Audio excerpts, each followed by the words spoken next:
صفحہ نمبر ہے جی 164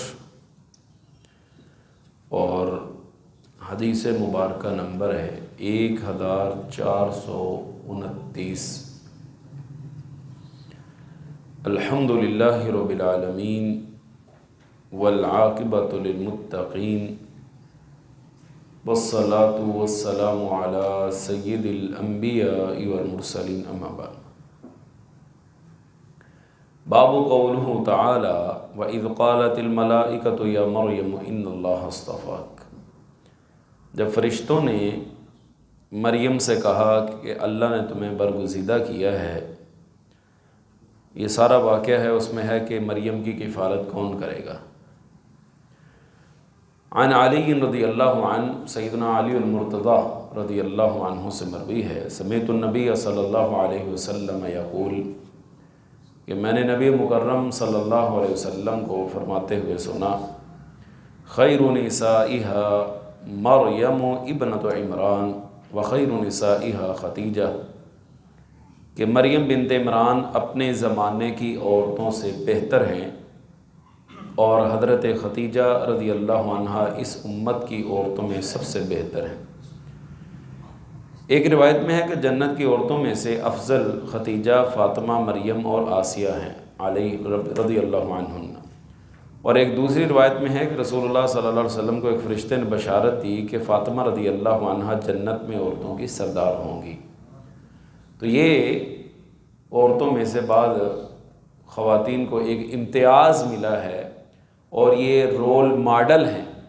یہ ہیں وہ خواتین جن کو اپنا آئیڈیل بنانا چاہیے، کہ جنہوں نے اپنی زندگیاں باوجود اس چیز کے کہ دلوں کے اندر خواتین کی طرح خواہشات موجود تھیں، لیکن اسلام کے رنگ میں ایسی رنگی ہوئی تھی کہ انہوں نے دنیا کی جو خواہشات تھیں ان کو ترک کر دیا اور آخرت کی زندگی کو اپنا مطمع نظر بنایا اور اسی کی تیاری کے لیے دنیا میں زندگی گزار کے چلی گئی۔ اب سیدہ فاطمہ رضی اللہ عنہا نبی مکرم صلی اللہ علیہ وسلم کی لخت جگر ہیں اور آپ کی لاڈلی بھی ہیں۔ آ کے جب آپ سے کہا کہ ہمیں کوئی غلام کو خادم دے دیں، تو آپ نے کیا فرمایا کہ تم اس سے بہتر کلمات کا انتظام کرو، رات کو سوتے وقت 33 مرتبہ سبحان اللہ، 33 مرتبہ الحمدللہ، 34 مرتبہ اللہ اکبر پڑھ لیا کرو، تمہارے سارے دن کی تھکاوٹ اتر جائے گی۔ اب انہوں نے یہ نہیں کہا کہ نہیں جی نہیں، مجھے تو خادمہ چاہیے، میرا تو اس کے بغیر گزارا نہیں ہے، نہیں لیا۔ حالانکہ باقیوں کو آپ صلی اللہ علیہ وسلم دے رہے ہیں، تو بیٹی کو بھی تو دے سکتے تھے نا، لیکن بیٹی کو نہیں دیا۔ ان کو یہ عادت سکھائی کہ آپ اللہ سبحانہ و تعالیٰ کے ساتھ اپنا تعلق مضبوط کریں اور بات کو سمجھنے کی کوشش کریں، اور پھر انہوں نے ایسا ہی کیا۔ کوئی گلہ کوئی شکوہ نہیں کیا کہ آپ لوگوں کو دے رہے ہیں اور اپنی بیٹی کو دے ہی نہیں رہے۔ تو یہ خواتین کے لیے رول ماڈل ہیں۔ آج کل کی جو گھروں سے بے گھر ہیں، جن کے اپنے گھر اجڑے ہوئے ہیں اور طلاقیں لے کے وہ جناب میڈیا کے اوپر آتی ہیں، ان عورتوں کو کبھی بھی رول ماڈل نہیں بنایا جا سکتا، نہ ان کو کہا جا سکتا ہے۔ عورتیں رول ماڈل وہی ہیں جو اللہ اور اس کے رسول صلی اللہ علیہ وسلم کے احکامات کے اوپر عمل کرنے والی۔ اگلی حدیث سیدنا ابو ہریرہ رضی اللہ عنہ راوی ہیں، فرماتے ہیں میں نے رسول اللہ صلی اللہ علیہ وسلم کو یہ فرماتے ہوئے سنا، نساء قریش خیر نساء، قریش کی عورتیں ان تمام عورتوں سے بہتر ہیں، رکبن الابن احناہ علی طفل، جو اونٹ پر سوار ہوتی ہیں، کیونکہ یہ سب عورتوں سے زیادہ بچوں پر شفقت کرتی ہیں اور شوہر کے مال کا زیادہ خیال رکھنے والی ہیں۔ تو یہ عرب کی عورتوں کی خاصیت ہے، علاقہ وائز اور مٹی کے حساب سے یہ عورتوں کی بھی جو نفسیات ہیں اور ان کی جو مزاج ہیں ان کے اندر یہ فرق آ جاتا ہے۔ اگلی حدیث ہے، اللہ سبحانہ وتعالیٰ کا یہ فرمان، اے اہل کتاب اپنے دین کے اندر زیادتی نہ کرو۔ حضرت عبادہ بن صامت رضی اللہ عنہ بیان کرتے ہیں، نبی رحمت صلی اللہ علیہ وسلم نے فرمایا، من شہد ان لا الہ الا اللہ وحدہ لا شریک لہ، جو شخص اس بات کی شہادت دے کہ اللہ کے علاوہ کوئی معبود نہیں اور محمد صلی اللہ علیہ وسلم اس کے بندے اور اس کے رسول ہیں، وَأَنَّ عِيسَىٰ عَبْدُ اللَّهِ وَرَسُولُهُ، اور عیسیٰ بھی علیہ السلام اللہ کے بندے اور اس کے رسول ہیں، وَكَلِمَتُهُ أَلْقَاهَا إِلَىٰ مَرْيَمَ وَرُوحٌ مِّنْهُ، اور وہ اللہ کا کلمہ ہے جو اللہ نے مریم کی طرف پہنچایا اور اس کی طرف سے ایک روح ہے، والجنت حق والنار حق وادخلہ اللہ الجنت علی ما کان من العمل، جنت برحق ہے، جہنم برحق ہے، تو اللہ تعالیٰ اسے جنت میں داخل کرے گا خواہ وہ جس طرح کے اعمال کرتا ہو۔ مطلب یہاں پہ حضرت عیسیٰ علیہ السلام کی طرف جو ہے وہ اشارہ کیا گیا ہے کہ وہ اللہ کے بندے اور اس کے رسول ہیں، لہذا جب اللہ سبحانہ و تعالیٰ ان کے بارے میں یہ فرما رہا ہے کہ اللہ کے بندے اور اس کے رسول ہیں، تو تم خواہ دین کے اندر غلو کرتے ہوئے ان کو اللہ کا بیٹا بنا رہے ہو۔ تم اللہ کا بیٹا نہ بناؤ ان کو، جو اللہ سبحانہ و تعالیٰ نے مقام و مرتبہ دیا ہے اسی مقام مرتبہ پر ان کو رکھنا چاہیے۔ اگلی حدیث وَاذْكُرْ فِي الْكِتَابِ مَرْيَمَ إِذِ انتَبَذَتْ مِنْ أَهْلِهَا، حضرت مریم علیہ السلام کا جو تذکرہ ہے قرآن پاک میں۔ عن ابی ہریرہ رضی اللہ عنہ عن النبی صلی اللہ علیہ وسلم قال، نبی رحمت صلی اللہ علیہ وسلم نے فرمایا لم يتکلم فی المہد الا ثلاثۃ، حالت شیر خاری میں جب بچہ گود میں ہوتا ہے عام طور پر بولنے کے اوپر قادر نہیں ہوتا، لیکن اس حالت کے اندر آپ فرماتے ہیں 3 بچوں نے کلام کیا ہے۔ عیسیٰ، حضرت عیسیٰ علیہ السلام جنہوں نے حالت شیر خاری میں اپنی ماں کی پاک دامنی کی گواہی دی۔ وَكَانَ فِي بَنِي إِسْرَائِيلَ رَجُلٌ يُقَالُ لَهُ جُرَيْج، اور بنی اسرائیل میں ایک جریج نامی آدمی تھا، کانا یصلی، وہ نماز پڑھ رہا تھا، جاءتہ امہ فدعت، ماں آئی آواز دی، فقال اجیبها او اصلی، دل میں سوچا کہ نماز پڑھوں یا ماں کی آواز پر لبیک کہوں، فقالت اللہم لا تمتہ حتی تریہ وجوہ المومسات، ماں نے کہا کہ تجھے اس وقت تک موت نہ آئے جب تک تو کسی بدکار زانی عورت کا منہ نہ دیکھ لے۔ پھر ایسا ہوا کہ جریج اپنے عبادت خانے میں تھا، ایک فاحش عورت آئی اور اس نے بدکاری کے متعلق گفتگو کی، لیکن جریج نے انکار کر دیا۔ پھر وہ ایک چرواہے کے پاس گئی، اس سے منہ کالا کیا اور پھر اس نے ایک بچہ جنا اور یہ کہہ دیا کہ بچہ جریج کا ہے۔ اب لوگ تو آپ کو پتہ ہے اگر چور ہے نا تو چور کو یہ ہے کہ پوری دنیا چور ہو جائے، اور اگر کوئی عبادت نہیں کر رہا نا، عبادت نہیں کرتا، نماز وغیرہ نہیں پڑھتا، اس کو یہ کہ ساری دنیا بے نمازی ہو جائے، بے نمازی ہو جائے۔ آپ نے دیکھا ہوگا کہ اسکول کے دنوں میں نا اگر کوئی طالب علم کسی سزا میں پھنس جائے نا، اس کی کوشش یہ ہوتی ہے پوری کلاس ہی پھنس جائے، حوصلہ ہو جاتا ہے اس کو۔ اب وہ جریج کے بارے میں مشہور تھا یہ عبادت کرتے ہیں، اب جو نہیں کرتے تھے وہ بکرے بیٹے ساڑتے رہتے تھے۔ انہوں نے کہا اچھا بڑا ہی بنا پڑتا ہے، یا کیا کیا، عبادت خانے کو توڑ دیا، نہ آؤ دیکھا نہ تاؤ، نہ پوچھا نہ تحقیق کی، معبد خانہ توڑ دی، اسے نیچے اتارا، خوب گالیاں دیں، مارا کوٹا بھی۔ جریج نے وضو کیا، نماز پڑھی، پھر اس بچے کے پاس آ کر کہا تیرا باپ کون ہے؟ اس بچے کو انگلی ماری، اس نے کہا جی وہ فلاں چرواہا ہے۔ یہ حال دیکھ کر لوگوں نے کہا ہم تیرا عبادت خانہ سونے کی اینٹوں سے بنا دیتے ہیں۔ اس نے کہا نہیں، مٹی سے بنا دو۔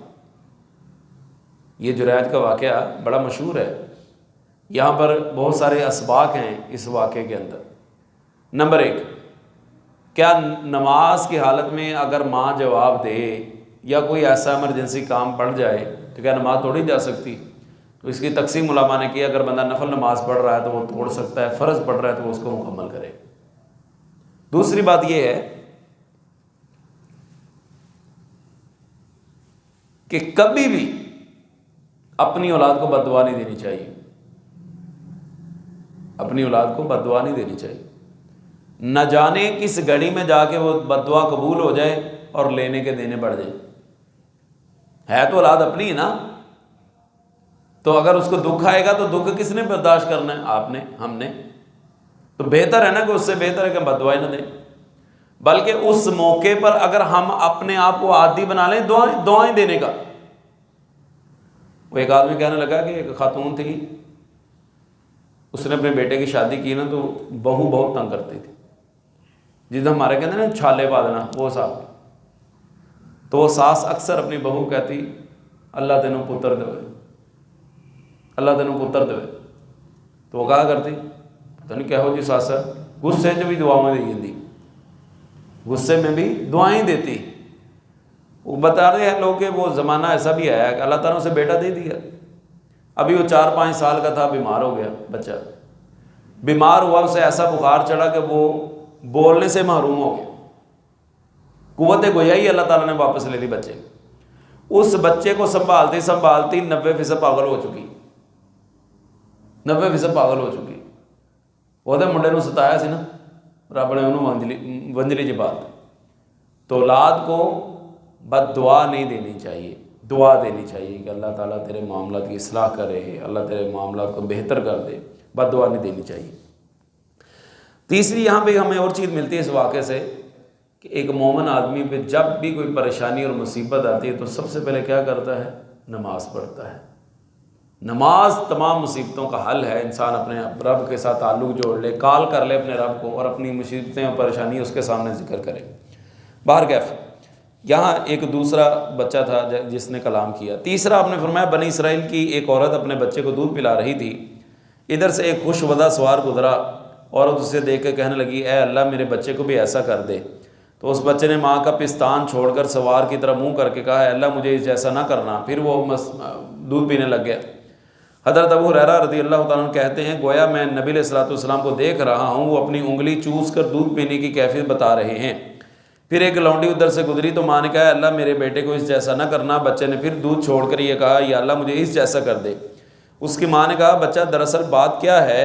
بچے نے کہا وہ سوار متکبرین میں سے ایک متکبر خود پسند تھا، اور یہ لونڈی بے قصور ہے، لوگ اسے کہتے ہیں کہ تو نے چوری کی ہے، تو نے بدکاری کی ہے، حالانکہ اس نے کچھ نہیں کیا۔ اب یہ تین ایسے بچے ہیں جنہوں نے حالت شیر خاری کے اندر گفتگو کی۔ اب ہمارے ہاں جو ایک سلسلہ چلتا ہے اور ایک لوگوں کو ڈرامہ کر کے دکھا دیا جاتا ہے، پتہ نہیں کیا کچھ کر کے دکھا دیتے ہیں، یہ وہ ہے جس پہ نبی علیہ السلام نے مہر لگا دی۔ اب اس کے بعد ایسا کوئی واقعہ ملتا تو نہیں بظاہر کہ ایسا نظر آیا ہو، لیکن آپ دیکھیں کہ ہر بندے کی وہ ہم نے کرامت ڈھونڈنی ہے کہ اس نے یہ کیا، اس نے یہ کیا، اس نے وہ کیا۔ وہ جیسے ایک آدمی ہے نا، وہ بتا رہا تھا کہ کچھ لوگ کسی قبر پر گئے بزرگ کی، تو وہ کہنے لگے ظہر کی نماز کا ٹائم تھا اور قبر میں سے قرات کی آواز آ رہی تھی۔ لیکن ظہر ٹائم بھی کوئی قرات ہوتی؟ ظہر کی نماز میں اونچی آواز سے قرات ہوتی؟ وہ بندہ پوچھے نماز ہی بدل لو۔ اب یہ کرامت کا ظہور کرایا جا رہا ہے جی، ظہر کی نماز ٹائم آواز آ رہی ہے اندر سے قرآن پڑھنے کی، نماز پڑھی جا رہی ہے، اب سامنے بیٹھے سبحان اللہ کری جا رہی ہے، کیا بات ہے۔ تو اس طرح کے جو ہے نا وہ کافی لوگوں کو ان کا دماغ خراب کیا گیا ہے۔ اگلے حدیث عبداللہ بن عمر رضی اللہ عنہما راوی ہیں، نبی علیہ الصلوۃ والسلام نے فرمایا رأیت عیسیٰ و موسیٰ و ابراہیم، میں نے شب معراج حضرت عیسیٰ، موسیٰ اور ابراہیم علیہ السلام کو دیکھا۔ فاما عیسیٰ، حضرت عیسیٰ جو ہے نا وہ سرخ رنگ اور گٹھے بدن اور چوڑے سینے والے ہیں، جبکہ حضرت موسیٰ علیہ الصلوۃ والسلام گندمی رنگ کے لمبا قد ہے اور سیدھے بالوں والے ہیں، گویا کہ یہ ایک قبیلہ ہے زت، ان میں سے زت قبیلوں میں سے حضرت موسیٰ علیہ الصلوۃ والسلام محسوس ہوئے۔ اگلی حدیث ابن عمر رضی اللہ عنہ ہی سے مروی ہے، فرماتے ہیں نبی علیہ الصلوۃ والسلام نے فرمایا اللہ تعالیٰ نے مجھے آج رات کو سوتے میں کعبہ کے قریب دکھایا، میں نے ایک شخص کو دیکھا جو ایسے گندمی رنگ کا تھا، جو گندمی رنگ والوں میں اس سے بہتر کوئی اور شخص نہ تھا۔ اس کے بال کان کی لو سے نیچے لٹکے ہوئے دونوں شانوں کے درمیان پڑے تھے، مگر بال سیدھے تھے، اور سر سے پانی ٹپک رہا تھا، اور وہ اپنے دونوں ہاتھ ایک آدمی کے شانوں پر رکھے ہوئے کعبے کا طواف کر رہا ہے۔ میں نے کہا یہ کون ہے؟ تو لوگوں نے کہا ہاد المسیح ابن مریم، یہ حضرت مریم کے بیٹے حضرت عیسیٰ علیہ الصلوۃ والسلام۔ ثم رأیت رجلا وراءہ جعدا قططا، پھر میں نے ان کے پیچھے ایک شخص کو دیکھا جو بہت سخت پیچ دار بالوں والا، داہنی آنکھ سے کانا، اور ابن قطن یعنی کافر سے وہ بہت مشابہ تھا۔ وہ بھی اپنے دونوں ہاتھ ایک شخص کے کندھے پر رکھ کر کعبے کا طواف کر رہا تھا۔ میں نے پوچھا یہ کون ہے؟ لوگوں نے کہا یہ دجال ہے، یہ دجال ہے۔ تو اس حدیث میں تذکرہ ہے حضرت عیسیٰ علیہ الصلوۃ والسلام کا اور کان دجال کا، اور آپ کو معلوم ہونا چاہیے کہ دجال کو قتل حضرت عیسیٰ علیہ الصلوۃ والسلام کریں گے، اور اللہ تعالیٰ ان کو شام کے مینارے کے اوپر اتاریں گے۔ حضرت عیسیٰ علیہ الصلوۃ والسلام کو لمبا واقعہ ہے، سر سے پانی ٹپک رہا ہوگا، اور پھر دجال کو وہ قتل کریں گے، پھر ان کی شادی بھی ہوگی، بچے بھی ہوں گے، فوت بھی ہوں گے، پھر یہ نظام آگے چلتا چلتا یہ قیامت کی بڑی نشانیوں میں سے نشانیاں جو ہے وہ پوری ہوں گی۔ باقی بات انشاءاللہ چل رہی ہے، باقی آئندہ مجلس میں ہوگی۔ وآخر دعوانا الحمدللہ رب العالمین۔